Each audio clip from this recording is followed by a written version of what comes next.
오늘 말씀인 역대하 26장은 우시야 왕의 일대기를 담고 있습니다.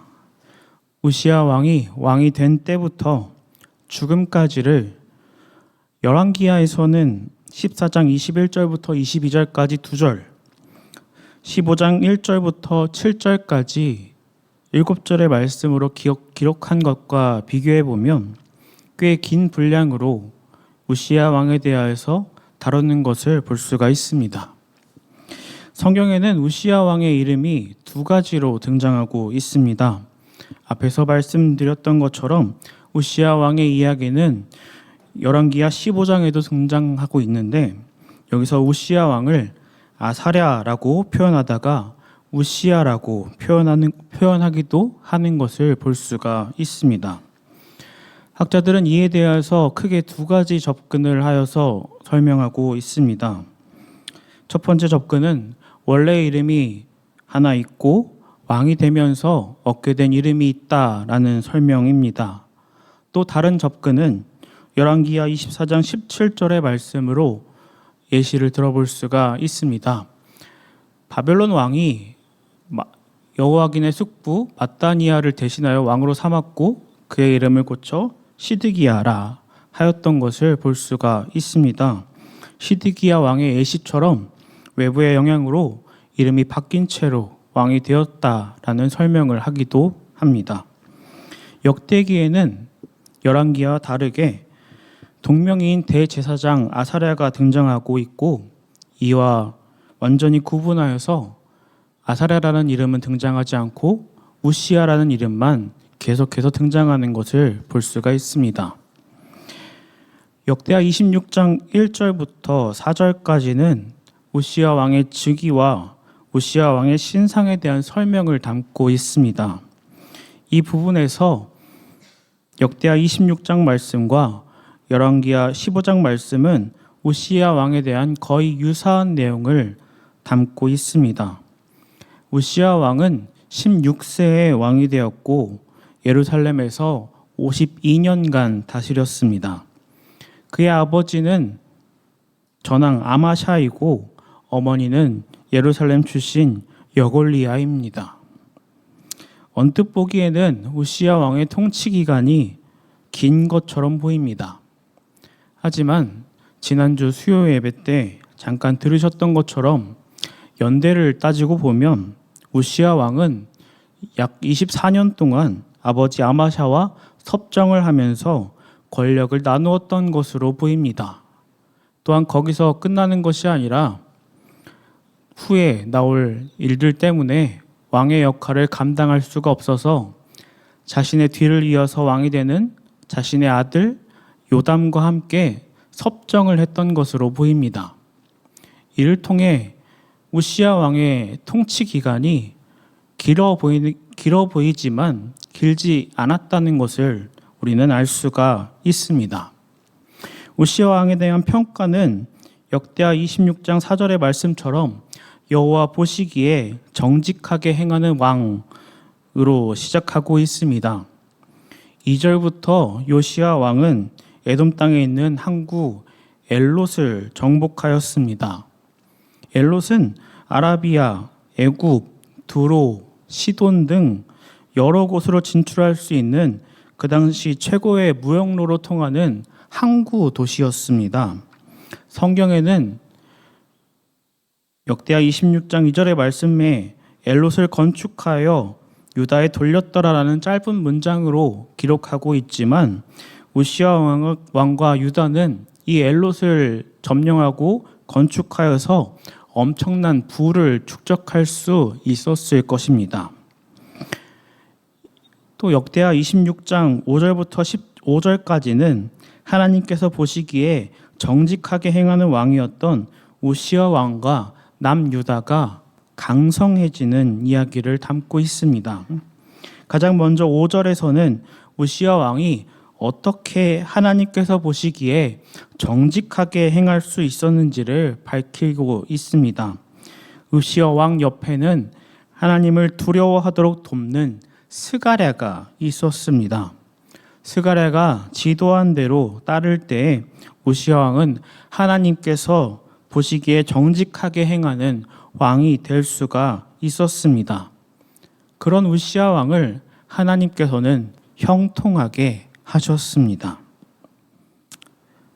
그러나 한 가지, 여기서 우시야 왕의 정직과 형통함이 일시적이라는 것, 암시를 한 가지 발견할 수가 있습니다. 스가랴가 사는 날에라는 표현입니다. 그렇다면 스가랴가 죽은 후에는 어떤 변화가 있었음을 암시하는 단어가 되기 때문입니다.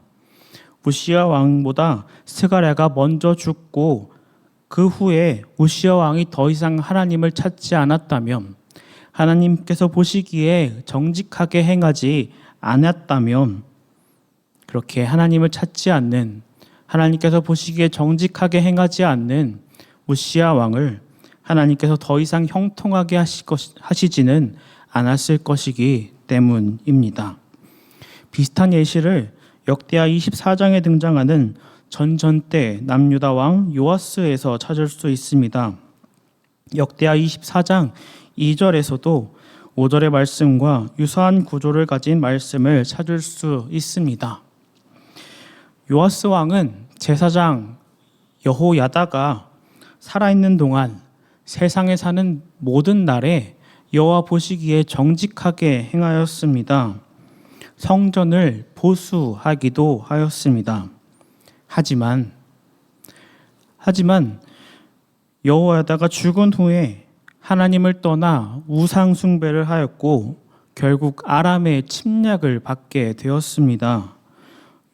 요아스 왕은 이 침략으로 부상을 입게 되었고, 요아스 왕을 반역한 신하들이 그 요아스 왕을 침상에서 죽이게 되었습니다. 이 말씀을 보게 되면 요아스 왕의 전철을 따라 우시야 왕도 그렇게 하나님을 떠나게 될 것임을 우리는 짐작을 해볼 수가 있습니다. 오늘 말씀은 그 시작부터 형통함이 하나님을 두려워하고 하나님을 따르는 순종에서 나온다는 것을 분명히 말하고 있습니다. 역대하 26장 6절부터 8절까지는 우시야 왕의 외교 정책을 요약하고 있습니다. 남유다는 우시야 왕의 아버지 아마샤 시대에 에돔을 정복했던 일을 제외하고는 주변 국가와의 전쟁에서 패배했던 일이 참으로 많았습니다. 하지만 하나님을 찾았던 우시야는 주변 국가들과의 전쟁에서 승리하는 모습을 보여줍니다. 언제나 이스라엘과 유다를 괴롭혔던 블레셋과의 전쟁에서 승리하게 되었고, 아라비아 사람들과 마온 사람들과의 전쟁에서도 승리하는 모습을 볼 수가 있습니다. 암몬은 우시야 왕에게 조공을 바치기까지 하였고, 우시야 왕의 이름은 저 멀리 애굽까지 퍼지게 되었습니다.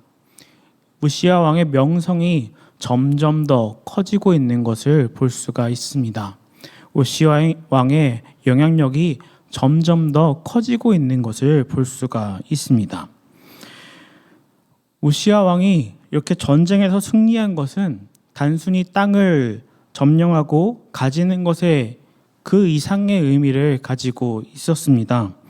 우시야 왕이 점령한 곳은 지중해 연안의 국제적인 교역로를 어느 정도 통제할 수 있는 위치의 땅들이었습니다.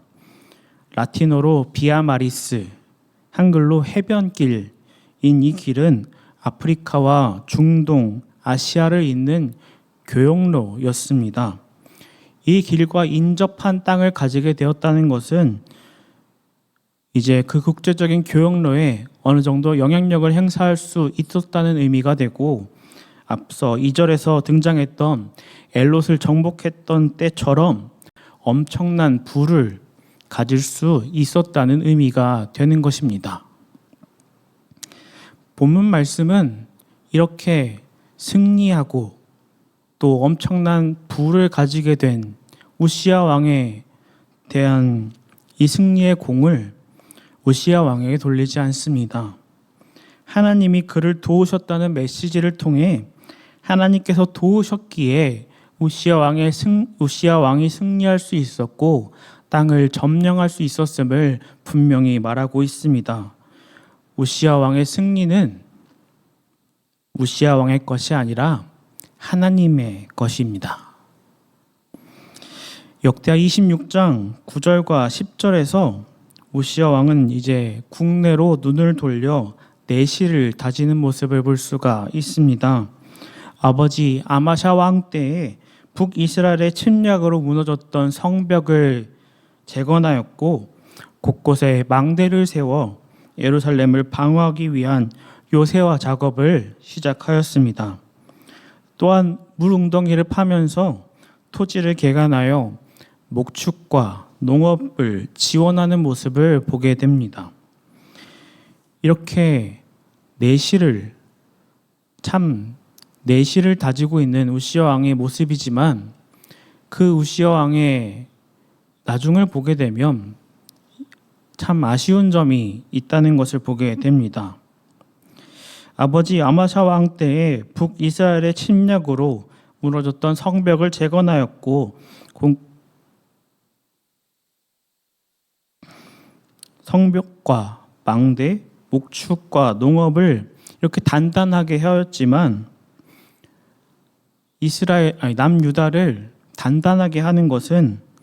가장 단단하게 하는 것은 하나님을 두려워하는 것이라는 것을 잊었던 것입니다. 그의 아버지 아마샤 왕이 하나님을 떠나지 않았다면 애초에 예루살렘 성벽은 무너지지 않았을 것입니다. 우시야 왕이 내실을 다진 것은 분명 좋은 행동이었지만 하나님의 보호하심이 그 어떤 방비보다 단단하다는 것을 잊어서는 안 됐던 것입니다.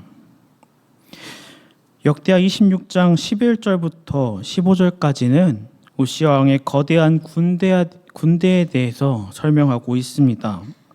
우시야 왕은 서기관 여이엘과 병영장 마세야로 하여금 자신의 핵심 지휘관 하나냐를 보좌하게 했습니다. 족장 2,600명은 모두 큰 용사였다고 기록되어 있는데 이들은 언제나 전투에 투입될 수 있는 30만 7,500명의 군사를 지휘하는 장교의 임무를 수행했습니다. 이어서 우시야 왕은 예루살렘에 무기 제조 기술자들을 두었고 무기를 생산하고 무기를 개발하게 하였습니다. 흥미로운 점을 역대기 곳곳의 말씀에서 발견할 수 있습니다. 역대기 안에서 왕이 거느린 군대의 규모가 기술되는 장면이 아주 자주 등장하고 있다는 것입니다. 역대상 12장에는 다윗 왕의 군대가 등장하고 있고 역대하 13장에는 아비야 왕의 군대가 등장하고 있습니다. 역대하 17장에는 여호사밧 왕의 군대가 등장하고 있고 역대하 25장에는 아마샤 왕이 거느린 군대의 규모가 등장하는 것을 보게 됩니다. 이들은 모두 완전하진 않았지만 하나님께서 보시기에 정직하게 행했던 왕들이었습니다. 하나님을 두려워하고 하나님을 찾고 하나님께서 보시기에 정직하게 그렇게 살려고 했던 왕들이 가지고 있던 군대가 모두 강력했음을 역대기 말씀 속에서 계속해서 드러내고 있는 것입니다. 역대하 26장 15절의 마지막 부분에 나오는 그의 이름이 멀리 퍼짐은 기이한 도우심을 얻어 강성하여짐이라 라는 표현이 이를 뒷받침해 줍니다. 우시야 왕은 인간의 상식으로는 이해할 수 없는 기이한 도우심을 얻어 강성하여졌습니다. 인간의 이해를 뛰어넘는 하나님의 도우심이 우시야 왕을 강성하게 하였던 것입니다.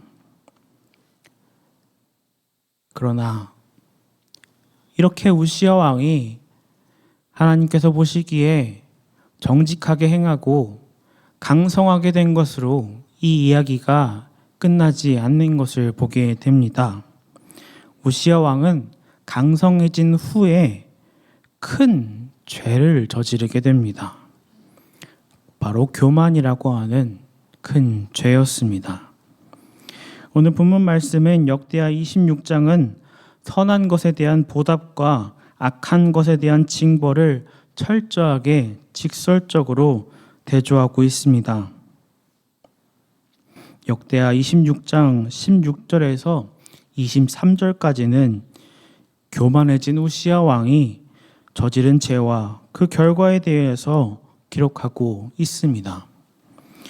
우시야 왕은 높은 명성을 얻었습니다.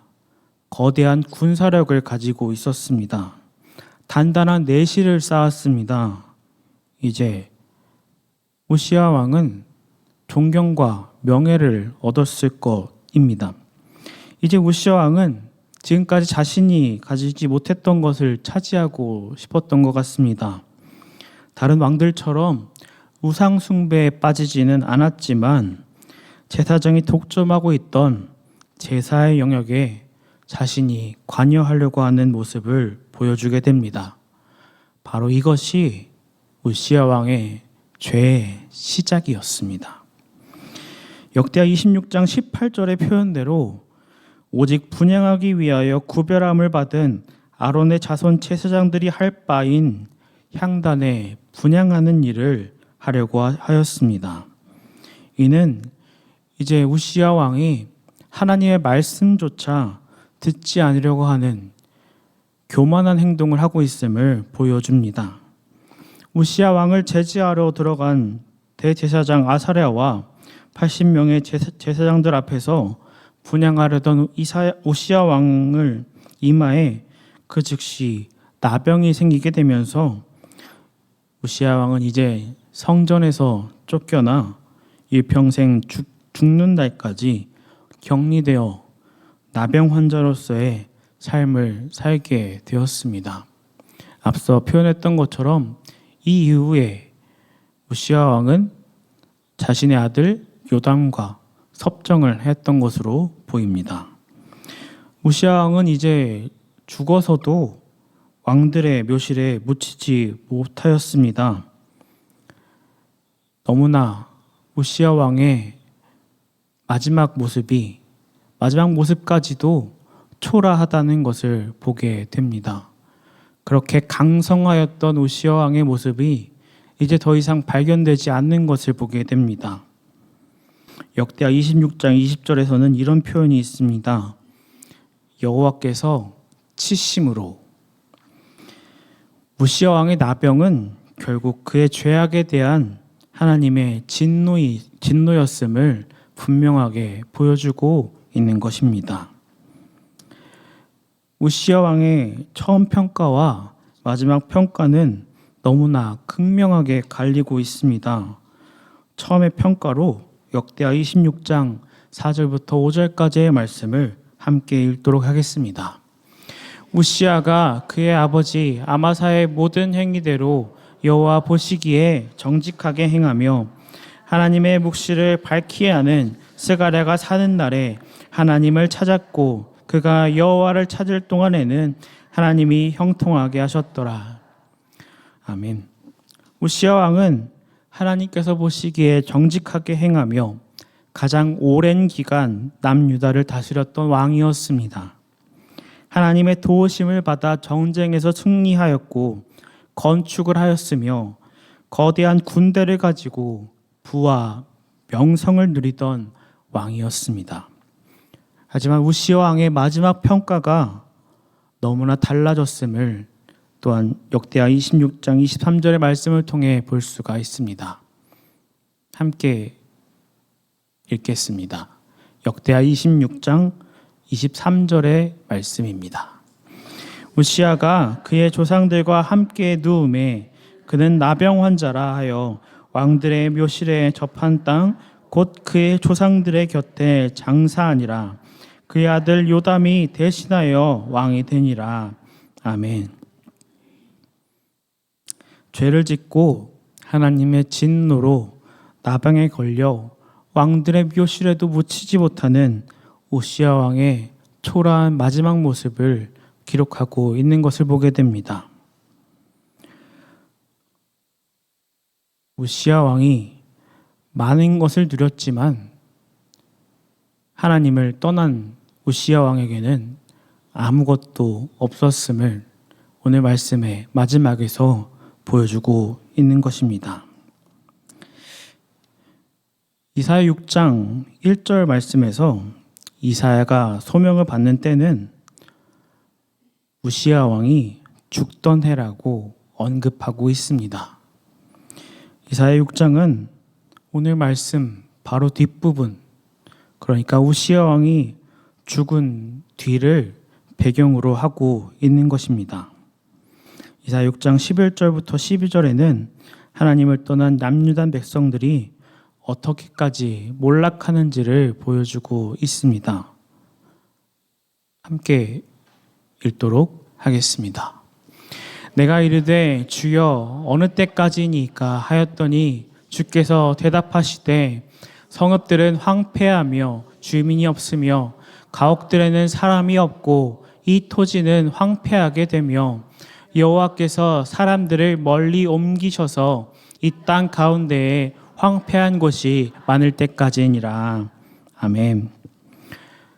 우시야 왕이 세웠던 그 강대한 남유다의 모습과 너무나 대비되고 있는 모습을 이사야 6장 11절부터 12절에서 묘사하고 있음을 보게 됩니다. 그렇게 강성했던 나라, 땅을 정복하고 부를 누리고 명예를 누렸던 그 나라가 그 모든 것이 하나님을 떠나니 아무것도 아니게 되었습니다. 결국 하나님을 떠나면 모든 것이 아무것도 아니게 되는 것입니다.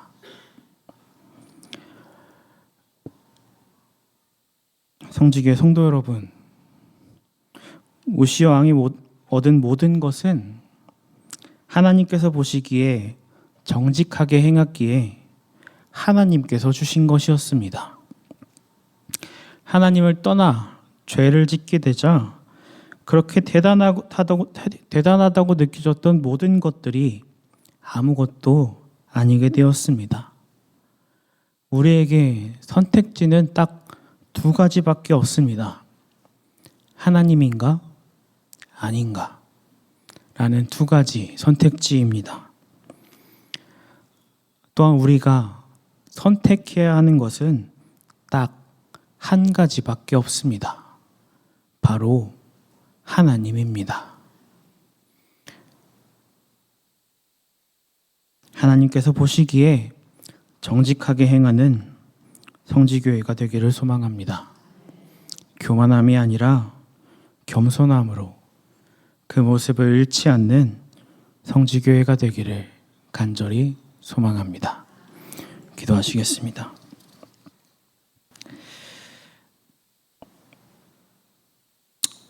살아계신 하나님, 오늘 말씀을 통해 우시야 왕의 일대기를 들었습니다. 우시야 왕은 많은 것들을 누린 왕이었습니다. 말씀을 통해 이 모든 것들이 하나님께서 주신 것을 깨달아 알게 되었습니다. 우시야 왕은 교만하여서 하나님의 말씀을 따르지 않는 죄를 짓게 되었습니다. 그러자 그 모든 것들은 아무것도 아니게 되었습니다. 하나님을 떠난 우시야 왕의 최후는 너무나 초라한 모습이었습니다. 하나님, 성지교회가 하나님께서 보시기에 정직하게 행하는 교회가 되기를 소망합니다. 교만한 마음 다 버리고 우리 갈 길 다 가도록 그 모습 잃지 않고 하나님께 감사하며 살아가기를 간절히 원합니다. 하나님 오셔서 우리의 삶을 인도하여 주시옵소서. 우리의 삶을 인도하시는 예수님의 이름으로 기도드립니다. 아멘.